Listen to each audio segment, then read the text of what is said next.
poetry. Let's carry on. Let's give it a look. So, we found out that one of the first aspects of poetry is the structure. So how many lines are in a paragraph? A paragraph is called a stanza. We have a couplet, which is 2 lines, a tercet, which is 3 lines, a quatrain is 4, a cinquain is 5 lines, a sestet is 6 lines, a septet is 7 lines, and an octave is 8 lines. So let's have a look. A second aspect that defines a poem is its style or form. F-O-R-M. There are several categories, but the majority of poems can be grouped into 3 main types. Firstly, lyrical, L-Y-R-I-C-A-L,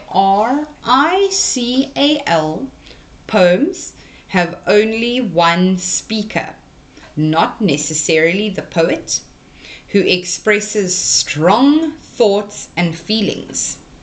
Most poems, especially modern ones, are lyric poems.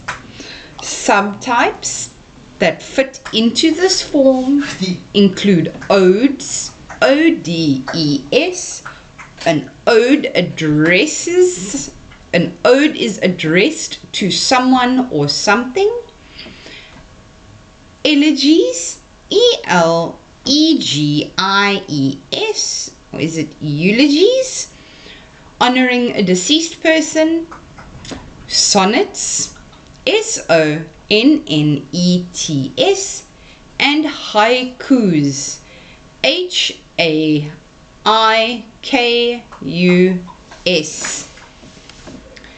The second type, a narrative, N-A-R-R-A-T-I-V-E, poem, is one that tells us a story. Its structure resembles the plot line of a narrative. Example, the introduction of conflict, C-O-N-F-L-I-C-T, and character, rising action, climax, C-L-I-M-A-X, climax being the most intense point, and the denouement, D-E-N-O-U-E-M-E-N-T, or resolution. Subtypes in this category include ballads, B-A-L-L-A-D-S, epic poems, and limericks, L-I-M-E-R-I-C-K-S, and limericks. Last but not least, descriptive, D-E-S-C-R-I-P-T-I-V-E, poems are used to describe the world that surrounds the speaker. These poems use elaborate, E-L-A-B-O-R-A-T-E, imagery, I-M-A-G-E-R-Y, meaning visually descriptive language, and adjectives. While emotional, it is more outward focused than lyric poetry, which is more personal and introspective. I-N-T-R-O-S-P-E-C-T-I-V-E. Introspective meaning reflective to oneself. So the first type of poem we have is a lyrical poem. There's only one person that's a speaker in a lyrical poem. and they express very strong thoughts and feelings. Then we get a narrative poem. The narrative poem tells us a story. So maybe the poem is about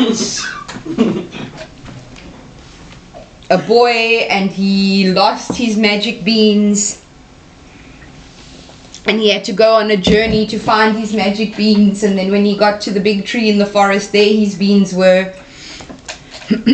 So a narrative, like narrator, a narrative poem tells us a story. There is a beginning or an introduction. There is the introduction of conflict. There are different characters. There's a climax. And then there's a resolution. And the last form we learnt about is a descriptive poem. These are poems that use lots of adjectives, lots of describing words. So there'll be poems that talk about, I don't know, maybe it's a poem about when you went to the beach. And you write in your poem, and in your poem you say, the beach, this ocean never ended. As far as you could see, all there was bright blue, cool water. And you felt the warm, soft sand under your feet. And when you looked at the water, you could see giant whales. Can you see? It's busy. It's very descriptive. It's explaining or describing to us what the place looks like, what happened. There's lots of elaborate imagery. And from looking at these different things, we can tell which type of poem we're looking at. Isn't that interesting? So now we're going to answer some questions about the 3 forms of poetry that we've learned about. I think that's going to be very cool.